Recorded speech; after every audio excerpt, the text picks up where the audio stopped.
All right, everybody, more for curiosity purposes, I'm just going to take a look and candle these eggs one more time before I call it quits with them. All right, let's put the light on. Yeah, we can definitely tell that there was something in here at one point. But yeah, it's just kind of free floating around. I don't know if you can see this little spot or not. Let me try to zoom in there for you. But it's, see, it just kind of, it just quit developing for whatever reason.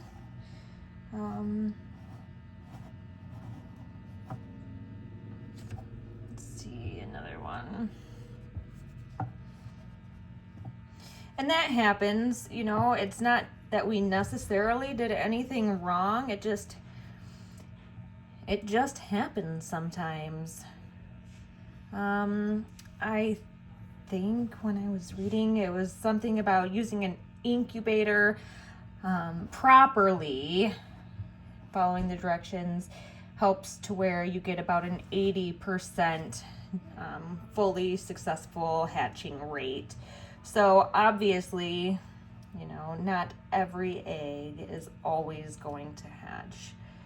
And it's a bummer, but it happens. So if you're ever incubating, you know, just don't be too hard on yourself. It's just nature, you know, you can't always get 100% hatch rate. And by the sounds of it, that's very rare that something like that would happen, if at all.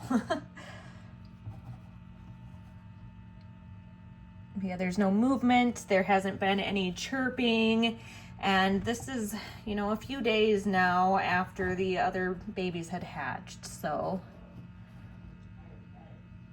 there is nothing going on. I haven't noticed any cracks. Like I said, no chirping, no movement at all with the eggs, whereas the others, before they were going to hatch, we could hear their chirping inside the eggs. The eggs were rolling around as the babies were getting restless and preparing to hatch. And there's none of that whatsoever going on with these at all.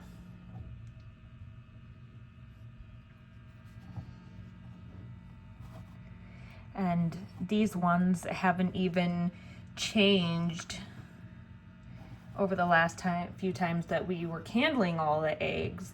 These ones were about the same, and we hadn't been seeing movement in them for a while, so.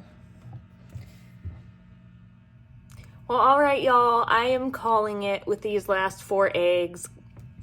Like we saw, there's obviously nothing going on in them, and the development has stopped. So we're just gonna call it. We have, what, 14 or 15 baby chicks, and we should be getting some hatching any day now inside the coop, so that's exciting as well. But this thing is really, really gross. I'll show you. Yeah, this is really, really gross in here. So I'm going to take it apart and clean it real well.